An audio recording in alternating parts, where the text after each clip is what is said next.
ભાવના, 4 મિશ્ર પુષ્ટિ ભાવના લેખ पढ़ा था अपने सत्संग के ग्रुप। हाँ, वो जैसे 4 अपने वहाँ तो बाल भाव, उसके बाद किशोर भाव, उसके बाद प्रौढ़ भाव और निकुंज भाव, या भाव से 4 भाव के 4 दर्शन होते हैं। बाल भाव में तो सखा के संग, प्रभु सखा को, कोई सखा को अश्व बना के, घोड़े बना के उसके ऊपर आप बाल भाव से विराज के जो लीला करते हैं, तो वो रथ यात्रा का प्रथम भाव है। उसके बाद किशोर लीला में दाऊ जी के संग रथ में विराज के प्रभु वन में विहार करते हैं, वो दूसरा भाव है। तीसरे भाव में स्वामिनी जी के संग जो अष्ट सखी की निकुंज आदि में आप पधारते हैं, वो तीसरा भाव है। और चौथा भाव के कोई ब्रजभक्त ने अपने निकुंज में पधराए हो, तो वो प्रौढ़ भाव से प्रभु पधारते हैं। तो ये प्रकार से अलग अलग वो भी भाव है। इसके अलावा 4 भाव, जो 4 प्रकार के भक्त है, निर्गुण, तामस, राजस, सात्विक, तो वो चारों भक्तों के मनोरथ पूर्ण करने के लिए प्रभु जो रथ में विराज के चारों भोग अंगीकार करते हैं, तो वो भी एक भाव है कि 4 प्रकार के भक्त है, वो चारों के मनोरथ प्रभु पूर्ण करते हैं। तो यह प्रकार से ये रथ यात्रा के 4 दर्शन अपने वहाँ सामान्यतः रथ में भी 4 दर्शन होते, प्रबोधिनी के अंदर भी 4 खेल होते, डोल के अंदर भी 4 खेल होते। तो अपने वहाँ 4 जो है वो 4 स्वामिनी जी मानो, या 4 प्रकार के जो भक्त मानो, या 4 प्रकार का जो ये भाव, बाल भाव, किशोर भाव, निकुंज भाव और ये युगल भाव करके जो 4 भाव है, वो भी भाव है। तो ऐसे अब जो भी जो भाव मानो, वो सब प्रकार से प्रभु 4 प्रकार से जो है वो लीला करते हैं। इसलिए रथ यात्रा में 4 खेल, जो 4 दर्शन खुलते हैं।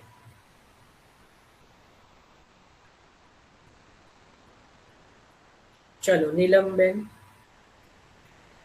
જયભાઈ, જય શ્રી કૃષ્ણ. મારે જરા આસુર વ્યામો લીલા આજે જે કરી હતી મહાપ્રભુજીએ, થોડી ખબર છે પણ પ્રોપર ખબર નથી, તો મેં કીધું જરા જણાવશો. આજે નથી કરી આસુર વ્યામો લીલા, બીજના દિવસે થઈ છે, એટલે કાલે. હા, એટલે મહાપ્રભુજી ગંગાજીના તીર ઉપર જે છે જલની અંદર પ્રવેશ કર્યો, અને એના પછી એકદમ અગ્નિનો પુંજ આકાશ સુધી જે પ્રસર્યો, એટલે જે કહેવાય કે ભૌતિક જનો માટે, જે સામાન્ય જનો માટે આપ અંતર ધ્યાન થયા, બાકી તો સદા પ્રગટ શ્રી વલ્લભ નંદન દ્વિજકુલ સદા ભક્તિ વરે, તો બાકી દૈવી જીવો માટે તો આપ સદા પ્રગટ બિરાજે છે. તો એ આસુર વ્યામો લીલા છે કે ગંગાજીની ધારામાં પ્રવેશ કરો. તો ગુસાઈનજીએ બી સદૈવ કંદરામાં અંદર પધારી ગયા હતા, તો એ બી કહેવાય આસુર વ્યામો લીલા? બધી આસુર વ્યામો જ લીલા કહેવાય, બધા જ જે બાળકોને આસુર વ્યામો લીલા છે. ઓકે, હા, બસ પ્રગટ જ બિરાજે છે. હા, બરાબર. જય શ્રી કૃષ્ણ. શ્રી કૃષ્ણ. મહેશભાઈ, બીજી લેખમાં.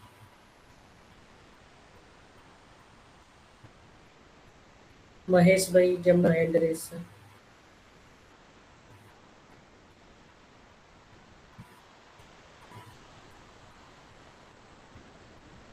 સારું, બીજા કોઈને કઈ? હા, બોલો યોગેશભાઈ. સાંજે સુંદર ભજન સરસ ચોપકો ચતુર્થમાં સાંજે કરવામાં આવે છે. બધા જ ઘરમાં આપણે ઉત્તરાયણની સાંજે લઈએ છીએ. બધા જ ઘરમાં આવે છે, ચતુર્થ ઘરમાં નહીં, બધા જ ઘરમાં આવે છે. એમની એમાં કયો ભાવ આવે? યજ્ઞો આવે છે. હા, એની અંદર હસત હસત રથ હાંક્યો, એ રીતે પંક્તિ આવે છે. સુંદર વદનમાં છે ને, એ વખત ઉત્તરાયણમાં ક્યાંય ગવાય છે, એ ગેંદના કારણે. અને આપણે ત્યાં આજે બી ગવાય છે. બધા જ ઘરમાં ગવાય છે, બધા જ ઘરમાં, 7 ઘરમાં ગવાય છે. એકલા ચતુર્થ એનો ભાવ પણ. હા, એટલે એ જે સુંદર વદન નિરખ સદન નયન મન થાક્યો એમ કરીને સૈદનું એક પદ છે. ઘણા ઘરોમાં અડાનામાં ગવાય છે અને ઘણા ઘરોમાં મલ્હારમાં જ ગવાય છે. હવે એનો ભાવ એ છે કે એની અંદર 2 પ્રકાર છે કે ઠાકોરજી ચતુરાઈ એક કીની કે ગેંદ ઉછારી, એટલે એમાં લીલા એવી છે કે એક વ્રજ ભક્ત જે છે એ ઝરૂખામાં ઉપર ઊભા છે, બરાબર ને? માની લો કે સ્વામીજી ત્યાં ઝરૂખામાં ઉપર ઠાડા છે, અને ઠાકોરજી નીચેથી રથ લઈને પધારે છે, રથની અંદર પધારે છે. હવે પહેલાના સમયમાં તો બહુ માન મર્યાદાઓ હતી. આજથી તમે 50-100 વર્ષ પહેલા પણ જુઓ કે ગુરુજન હોય, મોટા હોય, તો ત્યાં આ રીતે પ્રિયા પ્રીતમ એકબીજાની સામે સન્મુખ બધાની સામે જોઈ ન શકે. એટલે ઠાકોરજીએ કેવી ચતુરાઈ કરી કે ગેદ ઉછાળી, પોતાના હસ્તમાં ફૂલની ગેદ છે, કઈ રબરની નહીં, ફૂલના જે આપણે દડા હોય ને, તો કમલ આદિ ગુલાબના, તો ગેદ ઉછાળી અને જાણે પોતે કેચ કરતા હોય એટલે પ્રભુએ આમ ઉપર દ્રષ્ટિ કરી, એટલે ત્યાં પરસ્પર પ્રિયા પ્રીતમની ત્યાં દ્રષ્ટિ મળી. આ ભાવનું બહુ સુંદર સુરદાસજીનું આ પદ છે, સુંદર બદન નિરખ સદન. એ જે છે હવે આની અંદર બે ભાવ આવ્યા. એક તો પ્રભુ રથમાં પણ બિરાજ્યા છે ને બીજું ગેંદ પણ ઉછાળી રહ્યા છે. એટલે સંક્રાંતિના દિવસે ગેંદના પદો આવે, સંક્રાંતિમાં ગેંદના પદો આવે અને આજે રથના. એટલે આ બંને ભાવથી, આ બંને ભાવના પદ આમાં હોવાથી સંક્રાંતિના દિવસે પણ શયનમાં આ જ પદ ગાવામાં આવે છે અને રથના દિવસે પણ શયનમાં જે છે કે એમાં પણ આ પદ બધા જ ઘરોમાં લેવામાં આવે છે, કારણ કે બહુ સુંદર ભાવ છે. સુંદર છે. ચલો, આજે જોડાવર જે ગોકુલને ધૂળથી ઢાંકી દીધું એમ કે છે, કીધું ને, તે 5 પર્વ અવિદ્યા કહેવાય. શું કહો છો? જે આ વંટોળિયાએ ગોકુલને આખું ઢાંકી દીધું એને 5 પર્વ અવિદ્યા કહેવાય. અવિદ્યા જ આગળ આવશે જ, કાલે આપણે લઈશું ને, એમાં મહાપ્રભુજી આગળ કહેશે કે જયારે તૃણાવતનો વધ થશે એટલે મહાપ્રભુજી કહેશે કે અહીંયા અવિદ્યા તો નાશ ભયો. એમ અહીંયા અવિદ્યા જે છે રહીશે અવિદ્યાનો પણ નાશ થયો. તો એ સાચી વાત છે, અવિદ્યા જ છે. ઠીક છે, કાલે જોઈશું પછી. એ આવશે જ જયારે કે કીર્તનમાં ગારીનું પણ વર્ણન આવે છે. જો આજનું જગન્નાથ હરિદેવા બહુ સરસ, મને ગમ્યું એમને આ પ્રશ્ન કર્યો. એનો મતલબ એ કે બધા કીર્તન બહુ ધ્યાનથી વાંચી રહ્યા છે, સમજી રહ્યા છે, જે એક વૈષ્ણવ પણ હોય તો એમાં એક શબ્દ એવો આવે છે, ગારી દેત દિવાવત સબનકુ. ગારી દેત દિવાવત સબનકુ યહ વિત રથ હિ ચલાય. આ રીતનું વર્ણન આવે છે. આપણે ત્યાં રથયાત્રાના પદોમાં આ પદને પહેલું રાખ્યું છે, પ્રથમ પદ છે. મલ્હાર રાગનો પ્રારંભ મંગલાથી ન થાય રથયાત્રાના દિવસે. ઘણા ઘરોમાં પ્રથમ ખેલથી થઈ જાય અને ઘણા ઘરોમાં ચતુર્થ ખેલથી થાય છે. દ્વારકાધીશના ઘરમાં ચોથા ખેલથી, એટલે ચોથા દર્શન ખુલે ને ત્યારથી મલ્હાર ગવાય. પણ જ્યારે પણ મલ્હાર રાગનો પ્રારંભ થાય ત્યારે પહેલું પદ આ ગવાય, જગન્નાથ હરિદેવા, જય શ્રી જગન્નાથ હરિદેવા, રથ બેઠે પ્રભુ અધિક બિરાજત, જગત કરત સબ સેવા. તો એની અંદર આવે છે, ગારી દેત દિવાવત સબનકુ યહ વિધ રથ હિ ચલાય. તો આ કોઈને ખબર ન હોય કે આવું કેમ લખ્યું છે ગારી. આપણને તો એવું થાય કે ગારી એટલે વસંતના 40 દિવસોમાં. હવે આપણે એ ગારી અલગ છે. આપણે ગારી દેવાની નથી. આપણે એવો સેવામાં કોઈ ક્રમ નથી કે ઠાકોરજીને રથમાં પધરાઈએ અને ગારી દઈએ, એવું આપણે સેવામાં ક્રમ નથી. પણ મૂળ જગન્નાથજી જયારે રથમાં પધરાવાના હોય ને ત્યારે જગન્નાથ પ્રભુ ત્યારે જ ઊભા થાય કે જ્યારે એમને ગાળ દેવામાં આવે. એવો નિયમ છે. ત્યાંના જે પંડાઓ, એટલે બધા ના આપી શકે, પણ ત્યાંના જે પંડાઓ અને મુખિયાજીઓ જે હોય ને એ એટલું બધું પ્રભુ આવું જ છે, વજન એટલું બધું વધારી દે કે એ પ્રભુ ખસે જ નહીં. આ આજે પણ એવો ચમત્કાર છે. પછી પંડાઓ ભેગા થઈને ગાળી દે કે ભાઈ સમય ને જો આ તે, અને એમની ભાષામાં જે પણ ગાળી દેતા હશે કે તોકુ આનો હે કે નહીં એમ, અને એ રીતે પછી દે એટલે પ્રભુ ફૂલ જેવા હલકા થઈ જાય. અને પછી આમ આમ આમ પેલું જે ડોલાવતા ત્રણેય સ્વરૂપો જે છે એનો પણ એક નિયમ છે. જો ઠાકોરજીને સીધા નથી પધરાવવામાં આવતા. તમે કાલે પુરીના દર્શન કરો અથવા તો અત્યાર સુધી દર્શન કર્યા હોય ને તો હવે ધ્યાનથી દર્શન કરજો. આપણે ઠાકોરજીને આપણે ત્યાં પધરાઈએ તો કેવું ગાદી સહિત આમ સીધા પધરાઈએ. જગન્નાથ પ્રભુ એ રીતે ન પધારે. એમાં શું ભાવ છે કે બે સખાઓને આમ બરાબર ખભા ઉપર હાથ દીધો હોય અને કેવા કૂદતા જાય. નાનું જે બાળક હોય કેવું કૂદતું જાય, એટલે ઠાકોરજીને આમ કરીને લઈ જવાના હોય. આ જગન્નાથ પ્રભુનો એક રીત છે. એમાં ભાવ એવો છે કે ઠાકોરજીએ આજુ વામ અંશ સખા બાહુદી, આપણે ત્યાં કીર્તન લગ્નમાં બંને હાથોથી સખાઓને અહીંયા જે કહેવાય કે એના ખભા ઉપર આમ હાથ દીધો છે અને કૂદતા કૂદતા પ્રભુ રથમાં જાય છે અને ત્યાં સખાઓ ગાળી દે છે કે જલ્દી ચાલ ને મારા ભાઈ, બરાબર. આ તો સારી રીતે ભાઈ, કારણ કે બે અત્યારે દોસ્તો હોય તો ગાળો દઈને જ વાતો કરે ને, એટલે ત્યાં પણ પછી પંડાઓ કે ભાઈ જલ્દી ચાલ ભાઈ, તારે છે ને આટલો લટકા મટકા કરીને ચાલવું છે. એટલે એમ કરતા કરતા બધાની ગાળો સાંભળતા ને દેતા અને જે છે એ ઠાકોરજી રથમાં બિરાજે અને પછી જે છે એ રથનો આગળ પ્રારંભ થાય, બરાબર. એટલે આ એક લીલા છે. એટલે ગારી દેત દીવાવત સબન, એ પણ ગાડી આપે, ઠાકોરજી પણ ક્યાંક ગાડી દે, ક્યાંક ભક્તો જોડે ગાળો દેવડાવે, એટલે કારણ કે ત્યાં સખા ભાવ છે. પણ આપણે સેવામાં એવો આપણા ત્યાં કઈ એવો ક્રમ નથી. આપણે કેવલ વસંતના જ 40 દિવસનો છે, પણ આપણા જગન્નાથજીનું પદ છે જગન્નાથ હરિદેવા, એટલા માટે જે છે એની અંદર ગારી દેત દીવાવત સબનકુ એ શબ્દ છે, બરાબર. બહુ સુંદર પ્રશ્ન કર્યો. અને એનાથી હવે બીજું તમને કહું, આપણે ત્યાં આ કોઈને જેને ખબર હોય ને સારી વાત છે. તમને ખબર છે રથયાત્રાનો ઉત્સવ કેટલા દિવસ ચાલે? આપણે ત્યાં પણ પુષ્ટિ માર્ગમાં પણ આજે રથયાત્રા થઈ ગઈ એટલે પૂરો ઉત્સવ. શું માનવું છે? જાગૃતિ બેન, થઈ ગયો ને આજે ઉત્સવ?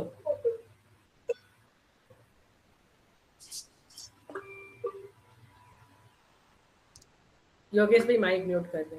હા બોલો શર્મિષ્ઠા બેન.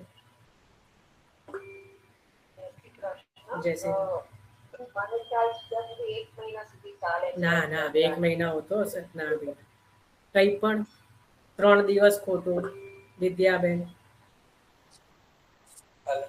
વિજયાબેન બોલો.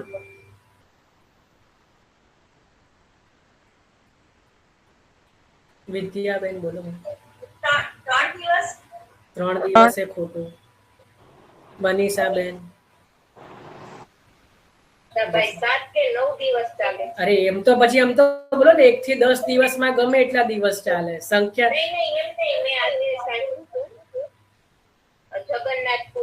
પૂનમ સુધી ખોટું, પૂનમ સુધી પણ ખોટું. જગદીશભાઈ વાંધો નહીં, બહુ થઈ ગયા, ચલો વાંધો નહીં. રથયાત્રાનો ઉત્સવ જે છે દેવ પ્રબોધિનીના આગલા દિવસ સુધી ચાલે. હવે આનું પ્રમાણ શું? પ્રમાણ જોવું હોય ને શ્રીનાથજી જવાનું, શ્રીનાથજી જતું રહેવાનું. અત્યારે તમે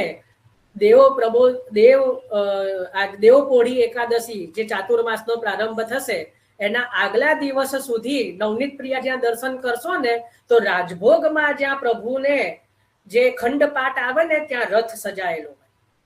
રાજભોગમાં દર્શન થાય જ છે, દસમ સુધી દર્શન થાય.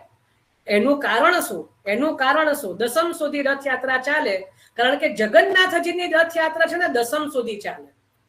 કાલે રથયાત્રાના દિવસે તો ખાલી રથમાં જ બિરાજે, પછી તો રથ ખેંચાય ગુડીચાના મંદિરમાં જાય, એના પછી 1 અઠવાડિયું ઠાકોરજી રથમાં ત્યાં ગુડીચાના મંદિરમાં બિરાજે અને પછી પાછા પોતાના મૂળ મંદિરમાં બિરાજે દસમના દિવસે.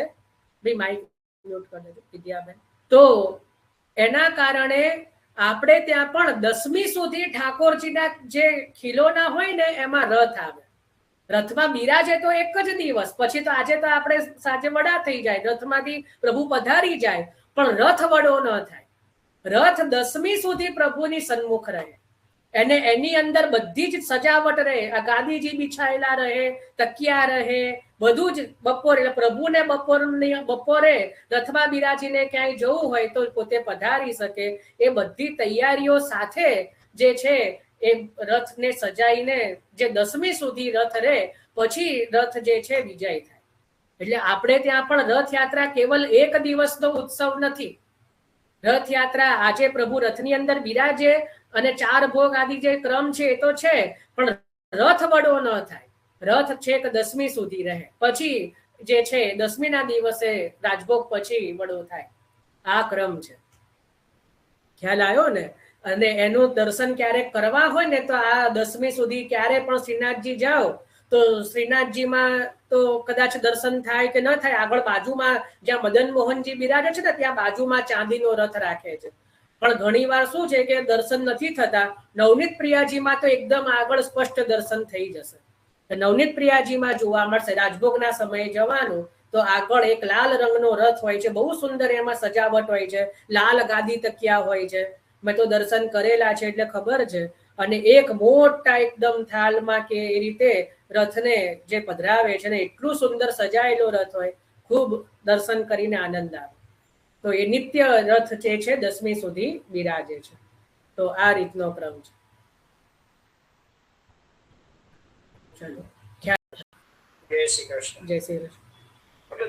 શ્રી જય શ્રી જગન્નાથ હરિ દેવા પદ છે, એમાં છેલ્લે છે રામરાય શ્રી ગોવર્ધન વાસી નગર ઉડીસા હે. આ તો ગોવર્ધન વાસી કે વ્રત ભક્તોને સંબોધી. ના ના, એ સમયે જ્યારે આ પદ લખાયું ત્યારે ગુસાઈજી પોતે ઉડીસા એટલે જગન્નાથજીમાં બિરાજતા હતા. એટલે ગોવર્ધનવાસી એટલે જે ગોવર્ધનમાં વસનારા છે, એટલે કારણ કે ગુસાઈજી તો સ્વયં શ્રીનાથજી સ્વરૂપ છે, એટલે અત્યારે ગોવર્ધનવાસી પણ નગર ઉડીસામાં પધાર્યા છે, એ ભાવ છે. કારણ કે એ સમય ત્યાં પોતે ઉડીસામાં એટલે જે અત્યારની પુરી છે ત્યાં બિરાજતા હતા એટલા માટે. અને ગુસાઈજીની સન્મુખ આ પદ ગાવામાં આવ્યું છે રામરાયજી. સંબોધીને લખાય એટલે ભાવથી, કારણ કે ગુસાઈજી સ્વયં શ્રીજી સ્વરૂપ છે, એટલે રામ રાય શ્રી ગોવર્ધન વાસી નગર ઉડીસા. જય શ્રી સુંદર. બીજની સામગ્રી અંકુરી, જાંબુ અને આમનું એનો શું ભાવ છે? ઋતુ અનુસાર જે ગુસાઈજીના જ ક્રમથી આવે છે, ગુસાઈજીના સમયથી જ. અને અત્યારના જે ઋતુ અનુસાર આમ જે છે એ અત્યારે હવે છેલ્લે પ્રભુને વિશેષ અંગીકાર કરાવી શકાય. અને આમ બી તમે જુઓ અત્યારે અમદાવાદની અંદર કે વડોદરામાં પણ જો તમે રથના દર્શન કરો તો પ્રસાદમાં શું આપે? ફણગાયેલા મગ છે, જાંબુ છે, એ જ આપે છે કે નહીં? તો આ જે છે એ મૂળ એ પ્રકારથી આપણે ત્યાં પણ સ્વીકારવામાં આવ્યું છે. અને બાકી તો સામગ્રીના ભાવ બહુ પ્રગટ ન થઈ શકે, પણ અહીંયા ઉપરથી એ રીતે કહી રહ્યું છું કે ભાઈ એ ઋતુ અનુસાર જે સામગ્રી ગુસાઈજીના સમયથી જ આ રીતે પ્રગટ છે. એટલે જય શ્રી કૃષ્ણભાઈ, એટલે રથ હવે રાખવાનો કાલથી આપણે પણ ઠાકોરજીની સન્મુખ રાખવાનો જ ને. કેમ વડો કરી લીધો? ના, આજે નથી કર્યો, કાલથી તો કરી જ દેતા હતા અત્યાર સુધી તો. 10મી સુધી આપણે પણ 10મી સુધી રહે સન્મુખ પ્રભુની સન્મુખમાં રાખો. જગ્યા ના હોય તો મંદિર આગળ પધરાવો, પણ જો અનુકૂળતા હોય તો રાખવો જોઈએ. હવે જો આમાં પણ એક વસ્તુ છે કે ઘણા કે અમારી જોડે રથ નથી તો અમારે કેવી રીતે મનોરથ કરવો રથયાત્રાનો, તો એનો પણ એક હું તમને બતાવી દઉં. ઠાકોરજીનું સિંહાસન જે છે ને એ જ રથરૂપ છે, તો એની આગળ તમે 2 ઘોડા પધરાવો. એવા ઘોડા લાકડાના રાખવાના. તો જો તમે એને પણ પ્રભુના જે સિંહાસન આગળ ખંડપાટ જ્યાં બિછાવતા હોય ને ત્યાં રાજભોગમાં, તો એની જગ્યાએ 2 ઘોડા રાખીને રથના કીર્તન કરી શકો. બરાબર? તો એ પણ રથ જેવું જ થાય. એટલે જો અલગથી રથ ન બિરાજતો હોય કે એવી અનુકૂળતા ન હોય તો પણ તમે આ રીતે જે છે ભાવ કરી શકો છો. રથ તો લાકડાના ઘોડા તો તમને મળી જશે. બરાબર? એટલે કોઈ બહાનું નહીં ચાલે કે ભાઈ રથ નથી એટલે ઉત્સવ નથી મનાવતો. બરાબર? તમારી જોડે આવવાનું, હું બધા જે છે ઉપાય બતાવીશ. તો લાકડાના એવી રીતે ઘોડા રાખવાના અને એને સિંહાસન આગળ પધરાઈને એનો પણ રથનો ભાવ કરી શકો. સુંદર. ચલો પારુલ બેન. જય શ્રી કૃષ્ણ જયભાઈ. હા, 2 પ્રશ્ન છે મારા. એક, આપે જેમ હમણાં કહ્યું કે આ કીર્તનનું નામ કે એ કીર્તનથી મલ્હાર રાગની શરૂઆત થાય છે, તો હા, તો મેં એમ સાંભળ્યું હતું કે આપણે જે મલ્હારની જે આલાપચારી હોય છે ને એ સૌથી પહેલા આલાપચારી લેવાય છે. હા, એટલે આલાપચારી તો લેવાય જ. એના પછી જે કીર્તનનો પ્રારંભ થાય ને એમાં પહેલું આ પદ ગવાય. એમ તો આલાપચારી પછી કુંવર ચલો આગે જો એમ ગોવિંદ સ્વામીની આલાપચારી એક તૃતીય ઘરમાં પણ થાય છે અને નવનીત પ્રિયાજીમાં પણ થાય છે, પણ એ આલાપચારી છે. મેં કીધું પદનો જે પ્રારંભ થાય પહેલું જે પદ કહેવાય એ આ છે. જય શ્રી જગન્નાથ. એ સમજી. અને જયારે પ્રભુ રથમાં બિરાજે પછી આપણે જયારે ચોથા ભોગના ઝાંખી કરીએ ને તો એના પછી આપણે ઠાકોરજીમાં એટલે ઠાકોરજી તો રથમાં જ પધારેલા હોય તો આપણે એની પરિક્રમા કરવાની હોય છે શું? હા, પરિક્રમા થાય 3 અથવા 5 પરિક્રમા પ્રભુ રથમાં બિરાજતા હોય ત્યારે આરતીની ભાવના થાય અને પરિક્રમા થાય પછી પ્રભુને પધરાવવાના. અચ્છા, એટલે જેમ ડોલની કરતા હોઈએ છે એવી રીતે? ડોલની થાય, હિંડોળાની થાય, એ રીતે રથની પણ પરિક્રમા થાય. અચ્છા, ઓકે ઓકે. જય શ્રી કૃષ્ણ. જય શ્રી કૃષ્ણ. જય શ્રી કૃષ્ણ. સુધી રથ બિરાજે તો પદયાત્રામાં છે, આ રથયાત્રાના જ આવશે ને રાજભોગમાં? શું કીધું ને કે રથ દર્શન સુધી બિરાજે મંદિરમાં, તો કીર્તન પણ રથયાત્રાના જ આવશે ને ત્યારે? રથના ન આવે, કીર્તન તો મલ્હારના જ આવે. હવે મલ્હારના કાલે મંગલામાં એક રથનું કીર્તન આવશે, જેમાં પ્રાત સમયે એવું વર્ણન છે રથનું, જેમાં સવારના સમયે મંગલામાં પ્રભુ રથમાં બિરાજ્યા છે.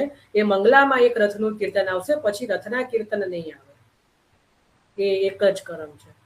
અને કાલનો એક જ દિવસ એવો છે આખા વર્ષમાં કે આડબંધ ઉપર કુલે જોડના શૃંગાર થશે રથના બીજા દિવસે શ્રીનાથજીને. વર્ષમાં એક જ દિવસ એવો, એ તો જેને સમજ પડે એના માટે છે કે કુલે જોડ ક્યારે પણ કુલેનો શૃંગાર આડબંધ જોડે ન થાય, પણ આ એક જ દિવસ એવો છે કે આડબંધ જોડે કુલે જોડના શૃંગાર શ્રીનાથજીને થશે. એક જ વર્ષમાં એક રથયાત્રાના બીજા દિવસ. ચલો આ હવે પહેલા બીજી લિંકમાંથી થોડા લઈ લઈએ. હેમાબેન. જય શ્રી કૃષ્ણ.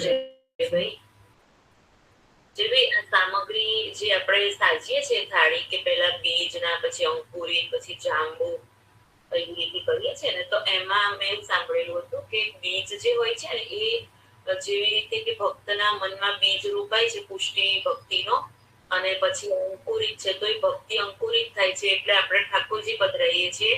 પછી થાય છે એટલે શ્યામ સ્વરૂપમાં આપણી પ્રીતિ થાય છે, એટલે જાંબુનો એનો ભાવ કર્યો છે. અને પછી એ પ્રીતિ થયા પછી એ જે જીવ છે ને એ થોડો પરિપક્વતાની એમાં પહોંચે તો પેલી લીલામાંથી પાકી થાય છે, અને પછી રસ અને મધુરતા એમાં આવે છે, અને ઢીલી છે, અને આવી રીતે સાંભળેલું છે. સુંદર છે, સાચી વાત છે. પણ એમાં મારો એવો મત છે કે હું હંમેશા, કારણ કે હરિરાયજીએ પણ ઉત્સવ ભાવના લખી છે ને, દ્વારકેશજી મહારાજે પણ લખી છે પંચમકરના, એટલે હું કોઈ કથિત સાંભળે, આમાં ભાવ ખોટો નથી, સાચો છે, પણ પ્રમાણ હું હંમેશા કહું છું ને, પ્રમાણ લઈને ચાલવાનું. એટલે હરિરાયજીએ દરેક વસ્તુના ભાવ બતાવ્યા છે, એટલે રથયાત્રાની અંદર પણ જો આ રીતનો ભાવ બતાવ્યો હોય તો મને કોઈ વાંધો નથી. અને આમાં આમ તો જો કે તમે કીધું એમાં કોઈ ભાવનું કંઈ એમાં ખોટું નથી, પણ હું હંમેશા હરિરાયજીને થોડું વધારે પેલું એ પકડીને ચાલનારો છું, એટલે હરિરાયજીના જે ઉત્સવ ભાવનાની અંદર જે પ્રકારનો ભાવ હોય એને થોડું મારે થોડું એમાં વિશેષ થોડી છે. બાકી સુંદર ભાવ સાચો છે. સત્સંગ આવે છે ને ગોકુલ, હા એવું સમજી ગયું, કરે છે ને એમાં સાંભળ્યું. ના ના સુંદર. ચલો તૃપ્તિબેન. જય શ્રી કૃષ્ણ. આપણે પરિક્રમા ઠાકોરજીને ખોડાડીને પછી કરવાની? નહીં, રથમાં બિરાજેલા હોય ને ઠાકોરજી, અને છેલ્લે પદને થઈ જાય એટલે આરતીની ભાવના જે થાય, જે પણ રીતે તમે કરતા હો, અને એના પછી 3 અથવા 5 જે તમારા ઘરનો નિયમ હોય એ રીતે ઠાકોરજીને પરિક્રમા એ રથની સાથે જ થાય.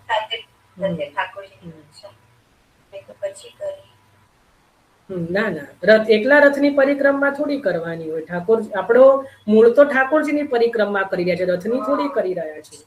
એટલે ઠાકોર કઈ વાંધો નહીં, એમાં દુઃખી થવાની જરૂર નથી, પણ હવેથી ધ્યાન રાખો. અને આપણે ત્યાં હિંડોળા હોય આ તો એમાં મુખ્ય તો આપણે પ્રભુની પરિક્રમા કરી રહ્યા છે, એટલે પ્રભુ પધારી જાય પછી તો કોઈ એનો અર્થ રહે નહીં. આ જ વસ્તુ જો આના પરથી મને યાદ આવ્યું કે ઘણી વાર કેવું હોય કે કોઈ મંદિરમાં કે કોઈ બેઠકજીમાં ગોવર્ધન પૂજા થઈ જાય પછી કેવું હોય કે પેલા જે ગોબરના જે પેલું બનાવેલા હોય ને, જે ગિરિરાજજીના જેની ભાવ હોય, બધા એની પરિક્રમા કરે જાય. ખરેખર તમે સમજો, એની કરો, મને તો કઈ વાંધો નથી, પણ એનો મિનિંગ નથી. ક્યારે પરિક્રમા થાય કે જ્યારે શિલારૂપ ઠાકોરજી એની અંદર બિરાજતા હોય, જ્યારે જેની પૂજા થતી હોય ત્યારે ગિરિરાજજીનું એક સ્વરૂપ એને પધરાવવામાં આવે. ગોબરમય જે ગિરિરાજજી હોય ને એના પછી ત્યાં પધરાવવામાં આવે, કોખલામાં ત્યાં એમનું પૂજન આદિ થાય, પછી એની પરિક્રમા થાય. એટલે આપણે પરિક્રમા કઈ ગોબરના ગિરિરાજજી જે બનાવ્યા છે એની નથી કરી રહ્યા. જે ઠાકોરજી બિરાજમાન છે ત્યાં મધ્યમાં આપણે એની પરિક્રમા કરી રહ્યા છીએ. સમજ પડી કે નહીં? હવે જયારે ગોવર્ધન પૂજા થઈ ગઈ એટલે એ ઠાકોરજી તો પધારી ગયા, એમને તો પધરાઈ લીધા, પછી તો ભીતર પધાર્યા મૂળ સ્વરૂપ સાથે. તો પછી પેલું ગોળ ગોળ ગોળ ફરવાની કોઈ અર્થ રહેતો નથી કે જે પેલું બને. પછી તો ઉપર ગાયો પણ આવી જાય, પેલું બધું ખુંદાઈ જાય, એટલે જે સ્વરૂપ છે એને પધારી લેવામાં આવે ભાવાત્મક સ્વરૂપે પણ. તો પછી કોઈ પરિક્રમા કરવાનો અર્થ રહેતો નથી. ખબર પડી ને? છતાં પણ કોઈને બહુ એવો ભાવ હોય કદાચ કંઈક એવું અને કરવું હોય તો હું કઈ ના નથી પાડી રહ્યો, પણ સમજીને કરો કે આપણે પરિક્રમા કોની કરી રહ્યા છીએ. સમજ પડી ને? જયારે સ્વરૂપ જ બિરાજતું નથી ત્યાં તો એનો કોઈ અર્થ રહેતો નથી પરિક્રમા કરવાનો. જયભાઈ, હા બોલો. જય શ્રી કૃષ્ણ. એક સવાલ છે. ઘરમાં ખાલી મંદિર છે અને સિંહાસન ને લઈને, લાલાને લઈને, ઠાકોરજીને લઈને ઘરમાં ચારે બાજુ ની રથયાત્રા કરાઈ શકાય? નહીં, પેલા તો મંદિર ખાલી છે કે ભરેલું છે? પેલા તમે ખાલી મંદિર?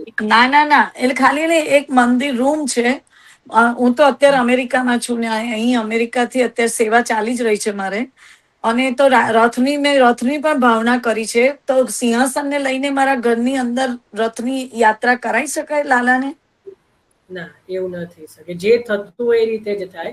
જો રથ પ્રોપર બિરાજતો હોય તો જ એ રીતે થાય. બાકી કેવલ કીર્તનથી ને એનાથી ભાવના જ કરી શકાય. કારણ કે તમે સિંહાસન લઈને ફરો અને ક્યાંક ઠાકોરજી ખેલી જાય તો પ્રભુને શ્રમ થાય. એટલે આપણે ત્યાં એવો બધો કોઈ ક્રમ નથી. ઓકે, જય શ્રી કૃષ્ણ. હેમાબેન, બહુ બધાના પ્રશ્નો ભરેલા છે એવું લાગે છે. હેમાબેન, પહેલાનું જ છે આ, સોરી. હા, રૂપલબેન. જય શ્રી કૃષ્ણ જયભાઈ. મને એ પ્રશ્ન હતો કે આપણે તમે અમને જણાવ્યું ને કે રથનો અને હિંડોળાની આપણે પરિક્રમા કરવાની, પણ પ્રભુ બિરાજે છે ને એની બાજુમાં જ એક દિવાલને અડીને ટેબલ છે, તો એના પર હું બધું પધરાવું છું. હા, તો એ જયારે જો પરિક્રમા કરવું કઈ કમ્પલસરી નથી, ન થાય તો નહીં કરવાની, પ્રભુને શ્રમ થાય બરાબર. તો કઈ એવું કઈ એનાથી કઈ મળવાનું નથી. જો કઈ પરિક્રમા કરવાથી કઈ પણ પ્રકારનું એ નથી, એટલે એ કોઈ કમ્પલસરી નથી. અને બીજું તમારે કરવું હોય કદાચ તો તમને એક ઉપાય આપું છું કે ઠાકોરજીને એટલો જો તમારે કરવું છે તો ઠાકોરજીને હળવેથી લઈને એ જે હિંડોળો હોય કે જે પણ હોય રથ હોય એટલે તમે એટલા સમય પૂરતું ક્યાંક વચ્ચે કોઈ બાજોટ કે એવું કંઈક પધરાવો થોડું આગળ, અને એની પછી તમે પરિક્રમા કરીને પછી ઠાકોરજીને પાછા ટેબલ પર પધરાવી દો એ હિંડોળાને. એ રીતે એટલા સમય પૂરતું ઠાકોરજીને જે છે એ હિંડોળાને એ બાજોટ ઉપર છેલ્લા દિવસે એ કરી શકો. એટલે આપણે ખાલી પ્રભુને જ પધરાવવાનું? પ્રભુને નહીં, હિંડોળા સહિત. અચ્છા, હિંડોળા સહિત એવી રીતે કરવાનું. વચ્ચે બાજોટમાં કે ક્યાં તો તમે હિંડોળો બી એ રીતે વચ્ચે જે છે વસ્ત્ર બિછાઈને ક્યાંક એવી રીતે પધરાવી શકો અને એની પરિક્રમા કરી શકો. કારણ કે પરિક્રમા તો છેલ્લા દિવસે થાય, અમે પછી હિંડોળો વિજય થઈ જાય એટલે રોજ કરવાની હોતી નથી. હિંડોળામાં છેલ્લા દિવસે જ પરિક્રમા થાય અને પછી હિંડોળા વિજય થઈ જાય. બરાબર. એટલે આપણે કીર્તન ને બધું કરી લઈએ, પછી છેલ્લે પ્રભુ પોઢાડવાના છે એ સમય પહેલા આવી રીતે કરીએ. બરાબર, એ જ. બહુ બહુ સુંદર. જય શ્રી કૃષ્ણ. જય શ્રી જય શ્રી કૃષ્ણ. અચ્છા, મેં તો આ તો બધી પરિક્રમાની વાતો થાય છે, તો મેં તો સાંજેમાં પણ બધા પૂનમથી સાંજે ચાલુ થતી હોય છે, તો પૂનમની થઈ જાય પછી નાની સાંજે ટેબલ પર કરતા હોય છે, એ બહાર રાખે તો એની બધા પરિક્રમા કરતા હોય છે. ના, એવું ક્રમ નથી, કેવલ કોટની સાંજેની જ હોય છે. બાકી હા, એવો કોઈ ક્રમ નથી. હવે બધાને કેમ આટલી બધી પરિક્રમાનો મોહ છે એ બહુ મને નથી. બધાને સાધન કરવા વધારે ગમે, એવું લાગે કે કંઈક કર્યું છે. સામગ્રી કરવામાં આળસ આવે, પણ આવું કંઈક કહો ને કે પરિક્રમા કરો 108 કરીને 290 કરીને, તો બધું આમ કંઈક થાય કે કંઈક કર્યું, એમ કંઈક પુણ્ય કર્યું કે કંઈક સારું કંઈક બધાને હશે હવે મનમાં જેનો જે ભાવ હોય, પણ એવો કોઈ ક્રમ નથી. આપણે મૂળ તો ઠાકોરજી જ મધ્યમાં હોવા જોઈએ પરિક્રમા આદિમાં. ઠાકોરજી વગર બીજા કોઈને કરવાનો કઈ મને તો અર્થ લાગતો નથી. જય શ્રી કૃષ્ણ. જય શ્રી કૃષ્ણ. ચલો સુમનબેન. જેના एक प्रश्न और है। हाँ, ये कीर्तन है उसमें रथ से उतारने का, तो वो कब करना चाहिए? जब ठाकुर जी को रथ में से बाहर पधराओ तब। आज ही, मतलब आज ही होना चाहिए? हाँ, आज ही होता है। जैसे आज पधराए अपन ने रथ में कर तो कीर्तन। जब आरती की भावना होती है ना तब रथ से उतरने के पद होते हैं।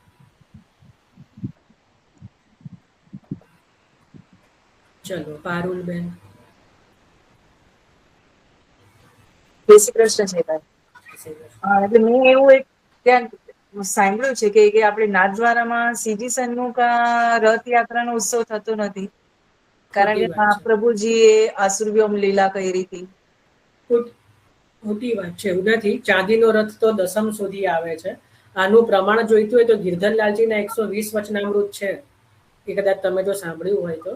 એની અંદર પણ આ જ પ્રશ્ન કોઈ વૈષ્ણવે ગિરધરલાલજીને કર્યો કે ભાઈ શ્રીનાથજી મેં રથ યાત્રા કો ઉત્સવ નહીં હોતે. આ મૂળ વ્રજ ભાષાના બધા વચનામૃત છે. કાંકરોલીવાળા ગિરધરલાલજી એમના 120 વચનામૃત છે.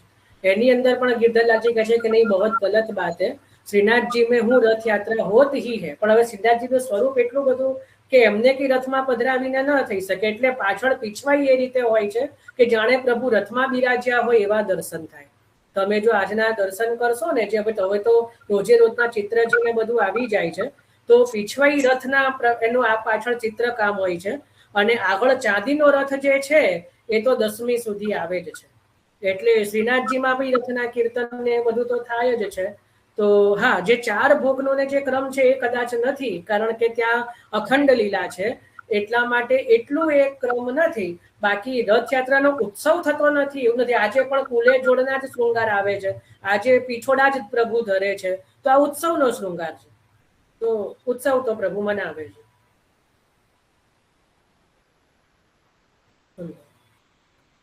ચલો રજનીભાઈ.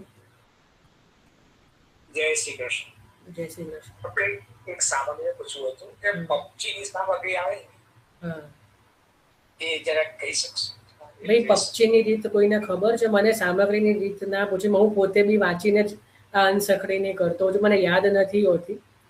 કોઈ વૈષ્ણવ બેનને કે કોઈને પક્ષીની સામગ્રીની રીત ખબર છે? જાગૃતિ બેન કે કોઈને નથી ખબર? કઈ નહીં, હું જોઈને મોકલી દઈશ ગ્રુપમાં. હા બોલો, કોઈને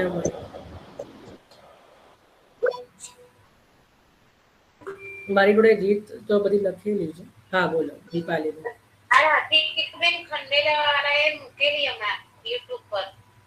બધા યુટ્યુબ એટલું જોતા ના હોય ને, એટલે કઈ નહીં.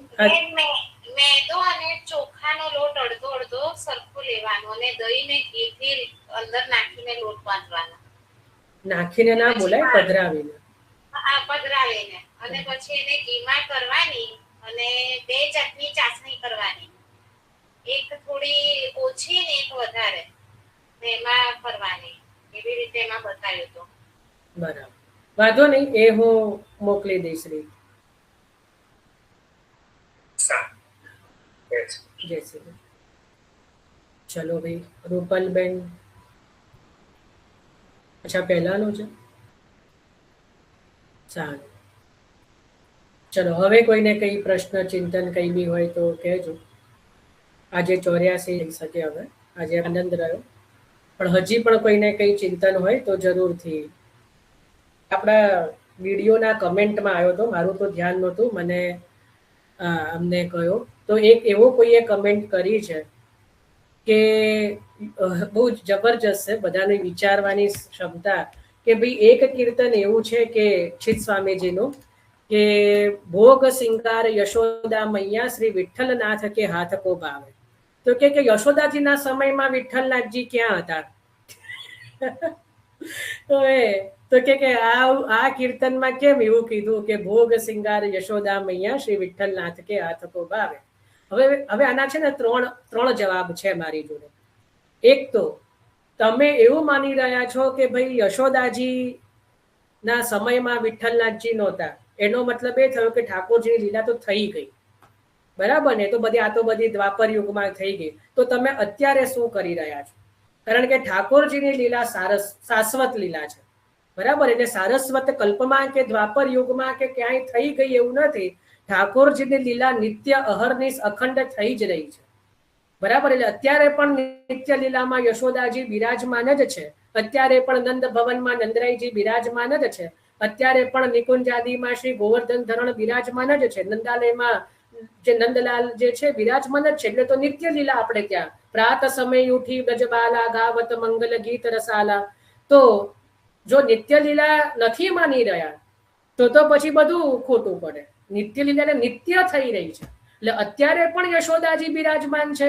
એટલે વિઠ્ઠલનાથજીના સમયમાં પણ યશોદાજી તો છે જ, બરાબર ને? અને વિઠ્ઠલનાથજીના સમયમાં યશોદાજી એટલે ત્યારે પ્રભુએ વિઠ્ઠલનાથજીની સેવાને જોઈને લીલામાં પ્રભુએ કહ્યું કે ભાઈ મને તો જે છે વિઠ્ઠલનાથજીના હાથનો ભોગ શિંગાર અતિશય પ્રિય છે, બરાબર? આ પહેલો ભાવ એટલે નિત્ય લીલાવાદ. બીજું કે ભાઈ અહીંયા પહેલા પણ જેમ કીધું કે ધારો કે હું એક કહું કે એક આપણે ત્યાં કીર્તન છે, લાલ કો મીઠી ખીર જો ભાવે, બરાબર? આપણે કીધું કે લાલને મીઠી ખીર ભાવે. કેટલી મીઠી ભાવે એવું લખ્યું છે કે ભાઈ 10 ચમચી મીઠી ખીર ભાવે, 20 ચમચી મીઠી ખીર ભાવે. તો પછી આપણે કેટલી મીઠી ખીર ધરીશું?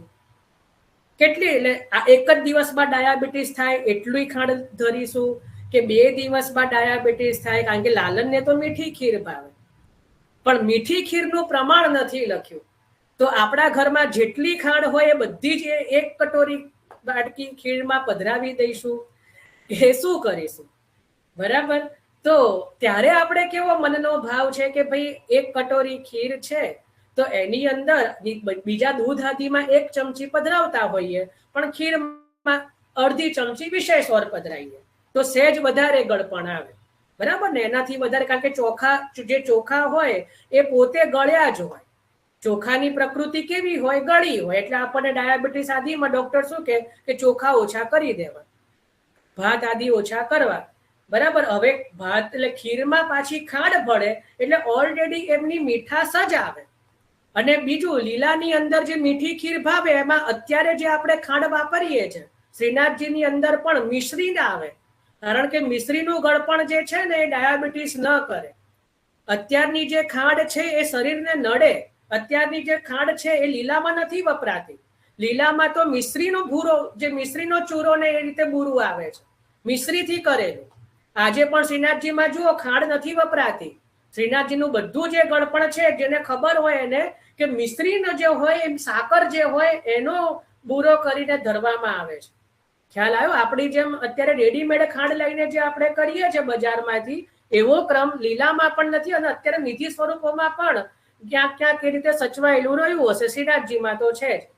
ખ્યાલ આવ્યો? એટલે જેમ ત્યાં આપણે કેવી વિવેક બુદ્ધિ વાપરીએ છીએ કે ભાઈ મીઠી ખીર એટલે સહેજ મીઠી નિત્ય કરતા કે સામાન્ય બીજા બધા કરતા, તો એ જ બુદ્ધિ અહીંયા પણ રાખવાની છે કે આ બી ભક્તનો ભાવ છે કે વિઠ્ઠલનાથજી ઉપર ચિત સ્વામીજીને અતિશય પ્રેમ છે.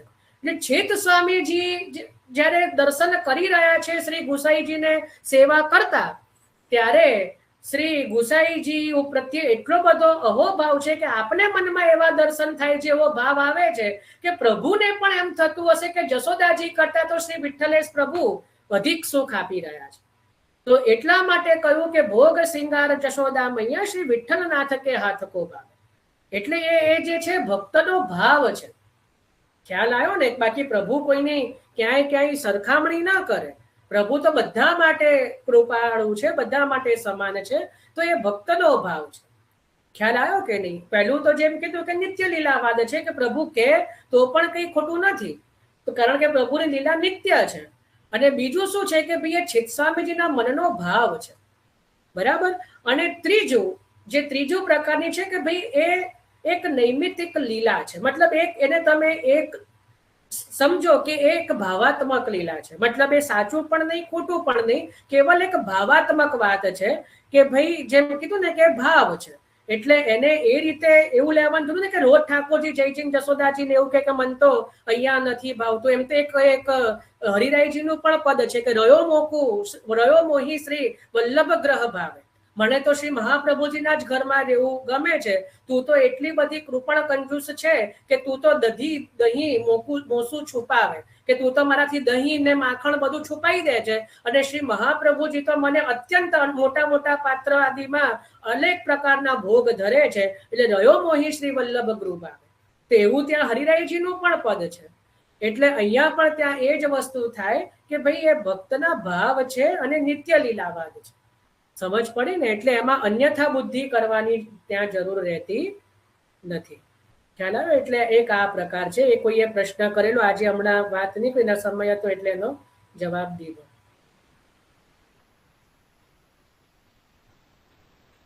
જે પ્રશ્નોત્તરી બહુ સુંદર રીતે થઈ. હજી પણ કઈ હોય તો જરૂરથી પછી આપણે લઈશું. આનંદ રહ્યો આ રીતે પૂછતા રહીએ તો આ બધાને જાણવા મળે અને આ રીતે થોડું ભાવનું આદાન પ્રદાન થઈ શકે. સારું, તો આશ્રયનું પદ લઈએ છે આજે. હવે 84 વિષ્ણુના વાર્તાજી નથી લઈ રહ્યા.